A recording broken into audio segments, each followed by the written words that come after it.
सभी किसान भाइयों को नमस्कार। हमारे चैनल के सब्सक्राइबर्स को नमस्कार और उम्मीद करते हैं सभी भाई कुशल मंगल होंगे। तो दोस्तों, आज का जो वीडियो होने वाला है ये बड़ा ही दिलचस्प वीडियो होने वाला है और इस वीडियो के अंदर हम ड्यूसफार की एक और खूबी के बारे में जानेंगे। और इस खूबी के बारे में बताने के लिए हमारे साथ आज मौजूद हैं ड्यूसफार ट्रैक्टर कंपनी से नरेंद्र जांगीड़ जी, जो ड्यूसफार के अंदर सर्विस के स्टेट हेड हैं।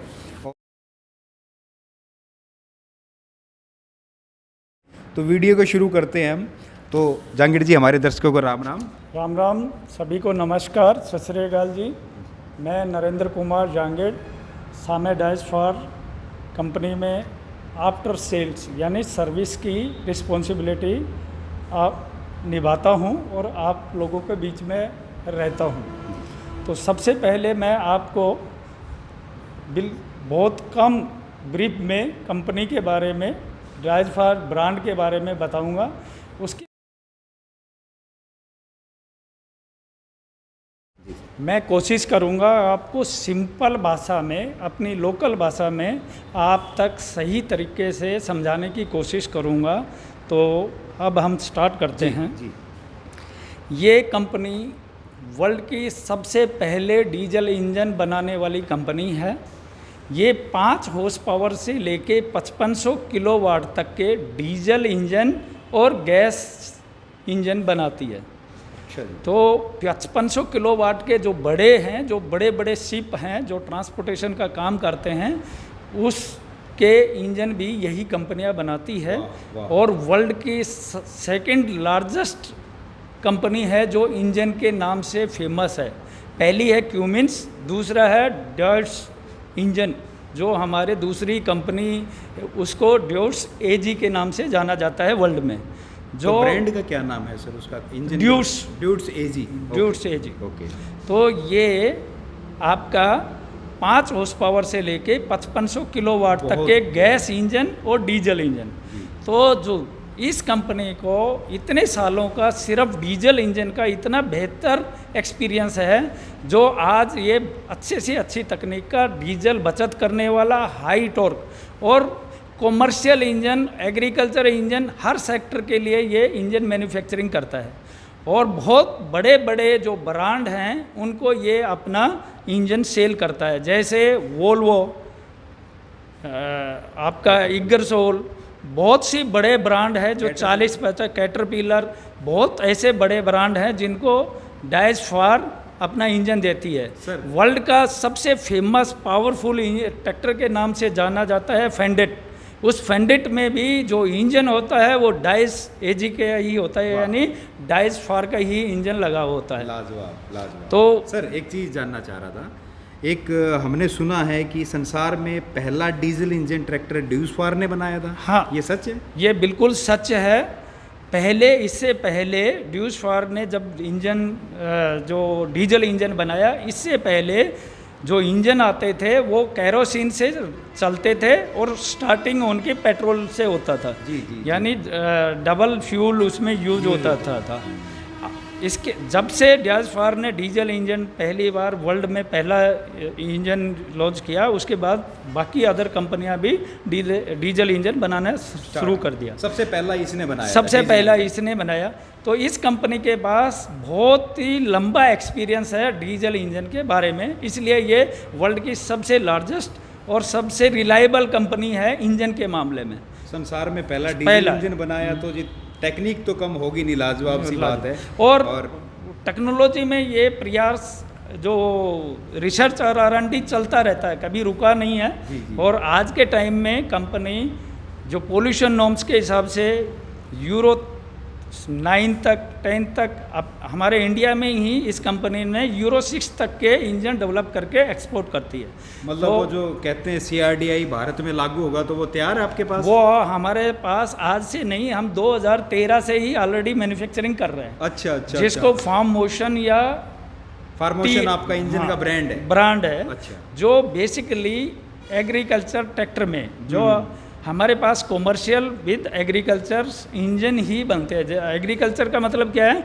उस इंजन में टॉर्क आपको ज़्यादा चाहिए होती है, और जो कॉमर्शियल होती हैं उन व्हीकलों के लिए टॉर्क इतना महत्व नहीं होता, अदर दूसरी स्पीड्स वगैरह और अदर पैरामीटर्स उसमें ज़रूरत होती है। तो ये कंपनी डीजल इंजन में कॉमर्शियल एंड फार्म मशीनरी के लिए बनाती है। तो सर मैं एक चीज़ आपसे जानना चाहूँगा, डॉयस फार जो इंडिया के अंदर इसका प्लांट कहाँ है और यहाँ पर इंडिया में ये कितने HP तक के ट्रैक्टर बनाती है जो इंडिया की मार्केट के लिए होते हैं, और यहाँ से बाहर कितने HP तक के ट्रैक्टर सेल होते हैं? इंडिया में, हिंदुस्तान में, तमिलनाडु राज्य में रानीपेट एक जगह है वेल्लूर डिस्ट्रिक्ट में, जो चेन्नई से लगभग 120 किलोमीटर की दूरी पे है। वहाँ पे कंपनी के प्लांट हैं। वहाँ पे 3 प्लांट हैं। एक असेंबली प्लांट है, ट्रैक्टर असेंबलिंग प्लांट है जहाँ पे पूरा ट्रैक्टर असेंबल होता है। एक हमारा एक सेपरेट इंजन प्लांट है जहाँ पे हमारा इंजन बनते हैं, और वो इंजन इंडिया के जो भी है उसके अलावा 15,000 इंजन साल के यहाँ से बन के पूरे वर्ल्ड के लिए एक्सपोर्ट भी किया जाता है। अच्छा जी। और उसमें हमारे अलग अलग टाइप के इंजन यहाँ पे बनते हैं, और वो हमारा 4 सिलेंडर तक के हॉर्स पावर वाइज यहाँ पे, और लेटेस्ट जो फार्म मोशन इंजन है उन मशीनों के साथ और रोबोट के थ्रू, और बहुत ही एक्सीलेंट क्वालिटी को मेंटेन रखते हुए प्रोडक्शन होता है।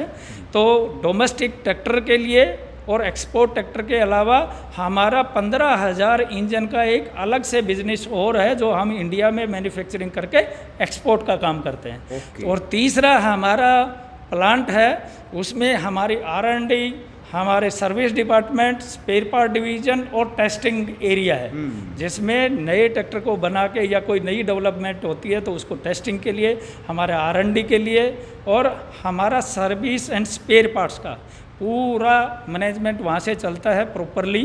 तो HP ट्रैक्टर्स में कितने HP तक के इंडिया में बनाए जाते हैं? इंडिया में हम अभी 35 HP से लेके 80 HP तक के ट्रैक्टर प्रोड्यूस कर रहे हैं। ओके।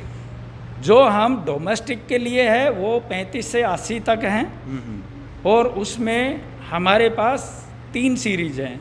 एक 3E सीरीज है जी, एक एग्रो मैक्स सीरीज है जी, एक एग्रो लेक्स सीरीज है। तो हमारे पास 3 सीरीज हैं। इनमें HP वाइज कैटेगरी डिवाइडेड की गई है, उसके हिसाब से हम इंडिया में डोमेस्टिक काम करते हैं। एक्सपोर्ट के लिए आपको मैं बता दूं, ये कंपनी के 4 ब्रांड हैं।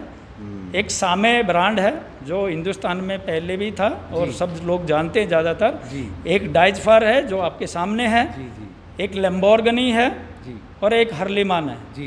तो वर्ल्ड के लिए 70 और 80 HP के और 75 HP के ट्रैक्टर चारों ब्रांड इंडिया में बनते हैं। अच्छा जी, चारों ब्रांड इंडिया में बनते हैं और एक्सपोर्ट करते हैं। डोमेस्टिक में इंडिया के लिए सिर्फ हम डाइजफार ही बिजनेस कर रहे हैं, परंतु वर्ल्ड के लिए हम चारों ब्रांड बना रहे हैं। उसमें 70 HP, 75 HP और 80 HP के 3 मॉडल बनते हैं। उनमें कॉन्फ़िगरेशन के हिसाब से अलग अलग है। जैसे नैरो ट्रैक्टर यानी जो ये ट्रैक्टर की विड्थ है, इसको कम विड्थ वाले, कम हाइट वाले जो आपको बागवानी में काम यूज होते हैं।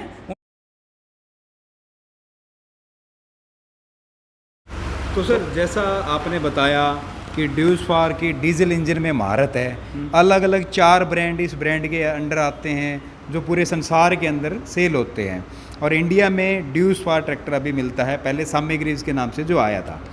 तो जी आज के टाइम पे क्या ये साम्य ग्रीव्स के साथ ही इंडिया में आया था ये ब्रांड, या इससे पहले भी कभी आया था? ये बहुत अच्छा आपने सवाल पूछा है। ये बहुत से कम किसान भाइयों को और बहुत से भाइयों को इसके बारे में जानकारी नहीं है जी। नेहरू जी के टाइम में या नेहरू जी के बाद जी, इंडिया में एक रेवोल्यूशन आया था, हरित क्रांति। हाँ जी, हाँ जी। तो उसके लिए हमें खेती के लिए पानी की आवश्यकता होती है। हाँ जी। तो हमारे यहाँ पे क्या था कि पानी को स्टोर करने का प्रावधान नहीं था। नदियाँ आती, बारिश में पानी बह के समुद्र में चला जाता। तो उसमें एक समाधान निकाला कि हम इन नदियों का पानी रोकें, तो वो एक बांध के द्वारा रोकें। अच्छा जी। तो उन बांध को बनाने के लिए उस टाइम जो आजकल अर्थ मूवर, बड़ी बड़ी JCB ऐसी मशीनें उपलब्ध नहीं थी। अच्छा जी। तो उस दौरान क्या किया गया कि क्यों नहीं हम ट्रैक्टर का प्रयोग करके इनमें ये काम बांध पूरा बनाने का करें। तो नेहरू जी का जो विचार में वो जर्मनी में ये डाइज फॉर ट्रैक्टर था, तो ये बेस्ट ट्रैक्टर था, तो उन्होंने कुछ ट्रैक्टर गवर्नमेंट ने परचेज किए थे अच्छा जर्मन से, अच्छा जी। और उन्होंने अपने बांध बनाने के कार्यों में उन ट्रैक्टरों को यूज किए थे। अच्छा जी। तो 2 टाइप के ट्रैक्टर आए थे उस टाइम गवर्नमेंट ने, जैसे हरियाणा गवर्नमेंट ने जो लैंड डेवलपमेंट का काम था उसमें फिएट नाम के ट्रैक्टर गवर्नमेंट ने परचेज किए थे। किए कई थे, जगह आज भी हैं, हाँ जी। और सेंट्रल गवर्नमेंट ने डाइज फार के ट्रैक्टर परचेज किए थे। अच्छा। तो डाइज फार के ट्रैक्टरों का काम होता था, और उसमें उन्होंने 35 HP से लेके 90 HP तक के ट्रैक्टर, अलग अलग कैटेगरी के ट्रैक्टर परचेज किए थे उस जमाने में। उस जमाने में। और उस टाइम के ट्रैक्टर आज भी पंजाब में अवेलेबल हैं और लोग चला रहे हैं। तो उस टाइम से 90 HP के ट्रैक्टर बन रहे थे? हाँ जी, हाँ जी। अच्छा जी। किर्लोस्कर जो ड्यूज है उसके अभी भी 90 HP का ट्रैक्टर है ना, वो पंजाब में आज भी कुछ फार्मर हैं जिनको मैं जानता हूँ वो इस्तेमाल कर रहे हैं, और आज वो प्रॉपर तरीके से चल रहे हैं। वो ट्रैक्टर इंपोर्ट किया था। तो उसके बाद हिंदुस्तान में किर्लोस्कर ग्रुप जो पंप सेट बनाता था, हाँ जी, जो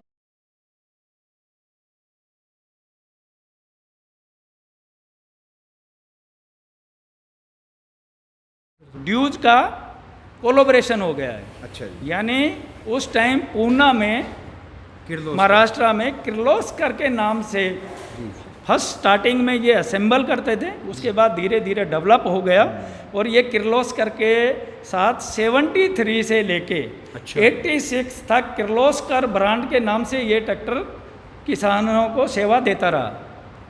तो दोस्तों 1973 में ड्यूज फार इंडिया के अंदर ट्रैक्टर देना स्टार्ट कर चुका था। उससे पहले भी गवर्नमेंट ने ड्यूज फार के ट्रैक्टर खरीदे थे, और उस ज़माने में 90 HP तक के ट्रैक्टर आते थे। आज भी हमारी खेती के अंदर 90 HP तक के ट्रैक्टर कॉमन नहीं है। तो उस दौर की अगर हम बात करें तो पूरा का पूरा परिदृश्य अकल्पनीय है हमारे लिए। और इस ब्रांड के तरफ से बात देखी जाए तो ये उस टाइम से बड़े HP के अंदर डील करता था, तो कितनी शानदार टेक्नोलॉजी इसके पास होगी। तो जहांगीर सर, मैं एक चीज़ आपसे पूछना चाह रहा हूँ, जैसे उस टाइम पे किर्लोस्कर ने डॉयज के साथ में टाई अप किया, तो किर्लोस्कर ने, जो हमने सुना है कि जो किर्लोस्कर के इंजन आते थे किसी भी ब्रांड में आते थे, जैसे नाम बोलते हैं स्वराज के अंदर, तो वो किर्लोस्कर के इंजन थे या वो डॉयज के इंजन थे, या दोनों के कोलैबोरेशन में साझी तकनीक के इंजन थे? ये बहुत अच्छा आपका सवाल है जी। मैं जो डाइज इंजन की जो मैं बात करता हूँ, डाइज इंजन जब इंडिया में आया था तो किर्लोस्कर के साथ जो कोलैबोरेशन था, तो बेसिकली डाइज इंजन ही था। एयर कूल्ड, उसके बाद वाटर कूल्ड आया। तो आज भी किर्लोस्कर उसी टेक्नोलॉजी जो लास्ट 86 की टेक्नोलॉजी था वहीं तक ही सीमित है। अच्छा, उससे आगे नहीं बढ़ पाया किर्लोस्कर। मतलब उस टाइम साझेदारी में जो डिजाइन था सेम उसी डिजाइन के हिसाब से आज भी चल रहा है, बदलाव नहीं किया गया उसमें कोई। बिल्कुल जी, जी जी। और आज भी हमारे पास एक इंपोर्ट किया हुआ 80 HP का ट्रैक्टर है। अच्छा जी। जिसमें वही एयर कूल्ड इंजन सामे ब्रांड में। अच्छा जी। आपका एलनाबाद में एक कस्टमर है 80 हॉर्स पावर का सामे, जिसके 4 व्हील ड्राइव ट्रैक्टर है, जो हमने इंपोर्ट किया था हमारी R&D ने कुछ काम करने के लिए, यहाँ की इंडिया R&D ने। अच्छा तो वो ट्रैक्टर आज भी एयर कूल्ड इंडिया में उपलब्ध है सामे के साथ। जहांगीर जी, एक चीज़ मैं आपको और बताना चाहूँगा, आपके तर्कस में एक तीर और ऐड करना चाहूँगा। एक एयर कूल्ड इंजन वाला डॉयज फार ट्रैक्टर 5 सिलेंडर इंजन वाला हमारे हिसार के सलीमगढ़ गांव में एक जमींदार के पास है। तो बड़ी शानदार कंडीशन में वो ट्रैक्टर है, आज भी वो रनिंग है, हमने खुद देखा है। और वो जो टेक्नोलॉजी देखी, और सबसे उसका अट्रैक्टिव पार्ट हमें क्या लगा कि वो 5 सिलेंडर इंजन है। बिल्कुल। यूजुअली 5 सिलेंडर इंजन कोई ब्रांड बनाता नहीं है कि फायरिंग ऑर्डर सेट नहीं होता। यही तो मैं कहता हूँ कि इस कंपनी डाइज फार के पास कई सालों का, 100 साल से भी ऊपर का इंजन बनाने का एक्सपीरियंस है।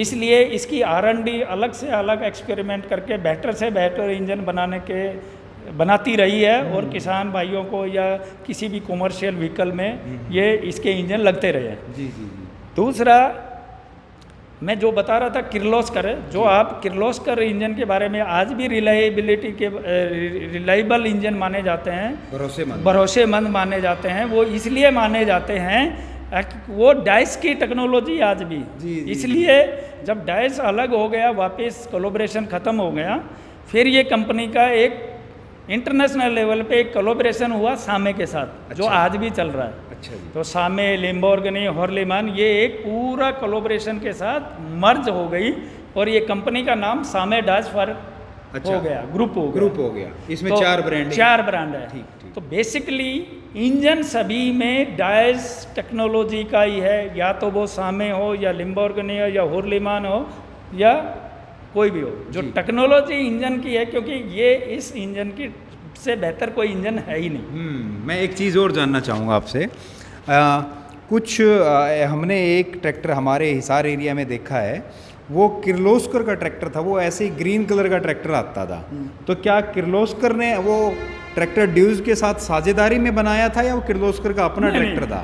मैं ये कह रहा हूँ किर्लोस्कर और ड्यूज का 86 तक कोलैबोरेशन हुआ, अच्छा फिर जी। चला है। अच्छा जी। तो वो जो था वो कोलैबोरेशन का था, वो अच्छा। किर्लोस्कर ग्रुप के साथ दोनों पार्टनर थे। तो जो भी डेवलपमेंट थी, जो भी प्रोडक्ट बना उस दौरान, जो भी ट्रैक्टर बना, वो डाइस के कोलैबोरेशन से ही था। तो मतलब वो मेरा सवाल मैंने इसलिए पूछा आपसे क्योंकि ये जब चीज़ मैंने देखी और मैंने भी आपके मुंह से ये सुनी कि भाई ये डॉयस फार जो इंडिया में इतना पुराना आया था और जो ट्रैक्टर किर्लोस्कर का है, तो मेरी दिलचस्पी बढ़ी कि इनका कोलैबोरेशन था। तो ये ट्रैक्टर किसकी साझेदारी में बना है या किर्लोस्कर ने खुद डिज़ाइन किया? तो मैंने पाया, और उसके पीछे एक छोटी सी कहानी है, मैं वो शेयर करता हूँ। वो 5 रुपये का एक नोट है जिसके ऊपर आपको एक ट्रैक्टर दिखाई देता होगा लाल रिमों के अंदर। वो किर्लोस्कर का ट्रैक्टर, वो किर्लोस्कर ड्यूज फार का ट्रैक्टर था जो 5 रुपये के नोट के ऊपर दिखाई देता था। और वो 5 रुपये के नोट के ऊपर ट्रैक्टर छपने की कहानी ये थी कि हरित क्रांति जब लाल बहादुर शास्त्री जी ने 1966-67 के अंदर अनाउंस की, तो उस टाइम पे इस हरित क्रांति के प्रतीक के तौर पर वो 5 रुपये के नोट के ऊपर वो मैकेनाइजेशन, वो मशीनीकरण जो हुआ, उस वजह से वो उस ट्रैक्टर को वहाँ पर छापा गया था एक यादगार के रूप में। तो वो जो ट्रैक्टर था वो किर्लोस्कर ड्यूज फार ट्रैक्टर था। तो वो कहानी जब हमने समझी, सुनी, तो मैंने जो सर्च किया तो पाया वो ही सेम ट्रैक्टर सिर्फ ड्यूज फार के ब्रांड नेम के साथ में भी मौजूद था। तो मुझे ये लगा कि उस टाइम पर ट्रैक्टर सेम है, बट इंडिया में वो किर्लोस्कर ड्यूज के नाम से है और वो बाहर अदर कंट्रीज में कहीं पे भी हम देखते हैं वो सिर्फ ड्यूज फार के नाम से था। बिल्कुल सही, तो वो ट्रैक्टर ड्यूज का था। ड्यूज का ही है। और बेसिकली पूरा किर्लोस्कर के पास ट्रैक्टर, पूरा कंप्लीट ट्रैक्टर बनाने का कोई एक्सपीरियंस नहीं था। ओनली डाइस फार के पास ही ट्रैक्टर का था, परंतु नेटवर्क नहीं था। ड्यूज फार का डीलर नेटवर्क नहीं था, इसलिए वो साझेदारी की। किर्लोस्कर लोकल मार्केट में ऑलरेडी उसका नेटवर्क था, सेल नेटवर्क था, उसका इस्तेमाल करने के लिए एक कोलैबोरेशन था। तो बेसिकली पूरा ट्रैक्टर और टेक्नोलॉजी बनाने का पूरी जिम्मेवारी डाइस फार है। बड़ा बड़ा बड़ा अच्छा चर्चा चल रही है जहांगीर जी के साथ में आज, और ड्यूज फार के बारे में हमें और अच्छी चीज़ें जानने को मिल रही है। और मैं सबसे ज़्यादा हैरान तो इस बात पे हुआ कि फेंडेट, अभी इंडिया में फेंडेट वो ब्रांड अभी आया नहीं है। वो एक जर्मनी का ही ट्रैक्टर का ब्रांड है जो ड्यूज फार की तरह ही बड़े एचपी के ट्रैक्टर्स बनाता है और अच्छे ट्रैक्टर बनाता है, लेकिन वो अभी इंडिया में आया नहीं है। और मेरे लिए सबसे ज़्यादा सरप्राइजिंग बात ये थी कि उन ट्रैक्टर्स के अंदर भी ड्यूज फार ट्रैक्टर का इंजन लगा हुआ है। तो उसमें मुझे अपने आप में काफ़ी गर्व फील हुआ कि मैं ऐसे ब्रांड के साथ जुड़ा हुआ हूँ जिस ब्रांड के पूरे संसार के अंदर टेक्नोलॉजी के मामले में, इंजन के मामले में, ट्रैक्टर के मामले में बहुत शानदार तजुर्बा है, जिसकी वजह से उसकी मशीन बेजोड़ है। और ट्रैक्टर कंपनियां या और मशीनें या जो पानी वाले जहाज़ हम बात करते हैं उनमें भी ड्यूज फार का इंजन लगता है। कैटरपिलर जो ब्रांड है जो कंस्ट्रक्शन के काम में आता है उसके अंदर भी ड्यूज फार का इंजन लगता है। तो ये हमारे लिए बड़ी गर्व की बात और खुशी की बात है कि हमारे पास वो ब्रांड है। तो भाइयों, अब इस चर्चा को आगे बढ़ाते हुए अब हम कंपनी का इंट्रोडक्शन होने के बाद में अब हम आगे बढ़ते हैं। सर, एक छोटी सी चीज़ और जानना चाहता हूँ इसी ब्रांड से जुड़ी हुई चीज़ में, साम्य वर्किंग कब तक था और ड्यूज फार कब से स्टार्ट हुआ इंडिया के अंदर? जी, साम्य जो ये ग्रुप है ये 98 में थापड़ ग्रुप जो ग्रीव्स कॉटन ग्रीव्स हाँ के जी। नाम से एक कंपनी अलग कंपनी है, हाँ। इंडिया में। जी। उसके साथ कोलोब्रेशन के साथ इंडिया में प्लांट काम चालू किया। जी तो वो उसकी भी कहानी यही थी चालू होने का। थापड़ ग्रुप के कॉटन ग्रीव जो ये 3 व्हीलर आते हैं, इसमें छोटा इंजन मिलता जी। है। और पहले उनके पास जो इनफील्ड, रॉयल इनफील्ड जो ब्रांड है 2 व्हीलर में, जी। वो भी उन्हीं के पास था। अच्छा।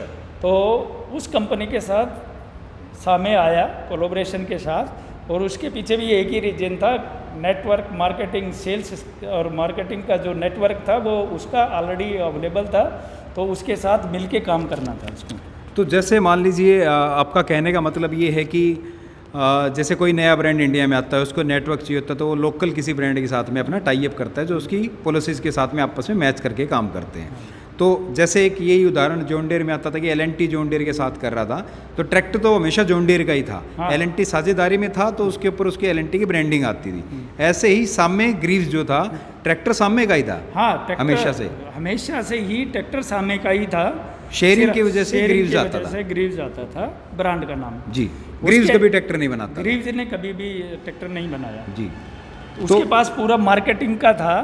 ट्रैक्टर सामने बनाएगा, उसकी बना के उसको बेचने का जो काम था वो ग्रीव्स का था। तो इस कोलैबोरेशन के साथ चला। तो उसमें बहुत सी परेशानियां मार्केट में आई। तो सामे ने अपने उसमें सर्वे में पाया कि जो हमारा पार्टनर है उसकी वजह से हमारी ग्रोथ नहीं हो पा रही है। अच्छा जी। तो उसको ध्यान में रखते हुए 2002 में सामे और ग्रीव्स जो जॉइंट वेंचर था, जो जॉइंट वेंचर था, वो अलग अलग हो गए। अच्छा। तो 2002 सितंबर से लेके दिसंबर तक प्रोडक्शन बंद था। 2003 जनवरी में सामे ने अपना कुछ चेंजेस करके प्रोडक्ट में और रीलॉन्च किया इंडिया में 2003 में स्टार्टिंग में। वो सिर्फ सामे की ब्रांडिंग वो से आता सामे की ब्रांडिंग, उसमें कहीं ग्रीव्स नहीं था, कुछ नहीं था। कुछ बॉडी शेप में भी चेंजेस किया जी। ताकि वो ग्रीव्स वाला, और कुछ जो इंडिया मार्केट में चाहिए था डोमेस्टिक मार्केट में, वो कुछ बदलाव किए और उसको रीलॉन्च किया इंडिया में। और उसके बाद अपना नेटवर्क बहुत अच्छा किया और फिर ग्रोथ किया। 2005 और 2006 तक बहुत अच्छा ग्रोथ हुआ जी। फिर कुछ गवर्नमेंट के जो लोन पॉलिसियाँ हैं, जो गवर्नमेंट बैंक है, उनको लोन का जो करने का जो फाइनेंस किसान को लोन देने की प्रक्रिया थी, वो बिल्कुल बंद कर दी थी, जिसके कारण इसकी सेल पे इफेक्ट पड़ा जी। तो उस टाइम नेटवर्क भी डीलर की वाइबिलिटी के हिसाब से नेटवर्क कम होता गया। सामे ब्रांड 2010 तक चला। 2010 तक चला। 2009 में डाइस फार लॉन्च हो गया था। 9 और 10 2 साल सामे और डाइस फार दोनों पैरेलल चला। अच्छा जी। 2 साल जी जी जी, दोनों प्रोडक्ट चल दोनों प्रोडक्ट चले। 2010 में कंपनी ने फैसला किया कि सामे ब्रांड को इंडिया में बंद करके और हमें ओनली डाइस फार पे फोकस करना है जी। उसके लिए कंपनी ने डाइस फार के साथ ही एक नई सीरीज लॉन्च कर दी, क्योंकि कुछ किसान भाइयों को सामे से इतना बहुत दिल्ली लगाव हो गया था कि वो वैसा ही ट्रैक्टर देखना चाह रहे थे, वैसा ही चलाना चाहते थे जी। तो सामे को बंद करके सेम सामे की शेप में सेम प्रोडक्ट को ग्रीन डाइस फार के कलर में एग्रोमैक्स सीरीज के नाम से लॉन्च कर दिया। तो उसके बाद से आज तक डाइस फार रेगुलर है और डाइस फार में जो सामे वाली को रिप्लेसमेंट हुई थी एग्रोमैक्स सीरीज, वो भी कंटिन्यू है जी जी। मतलब सामे में जो चीज़ों की तब्दीली की ज़रूरत थी वो ड्यूस फार के अंदर कर दी गई और अच्छे तरीके से प्रोडक्ट को लॉन्च किया गया, रीलॉन्च किया गया। तो सर बहुत अच्छी जानकारी दी आपने और बड़ा मज़ा आ रहा है आपसे बात करके इन चीज़ों के अंदर, और उम्मीद करता हूँ दर्शकों आपको भी बहुत मज़ा आ रहा होगा। तो आपसे रिक्वेस्ट है ये वीडियो को बिल्कुल स्किप मत कीजिएगा और हमारे वीडियो को स्किप मत कीजिएगा, क्योंकि हम यूजुअली जो भी बात करते हैं बिल्कुल साफ दिल से बात करते हैं और जो आपके काम की बात है वो बात करने की कोशिश करते हैं। कोई भूल चूक हो तो हमारी माफ़ करना।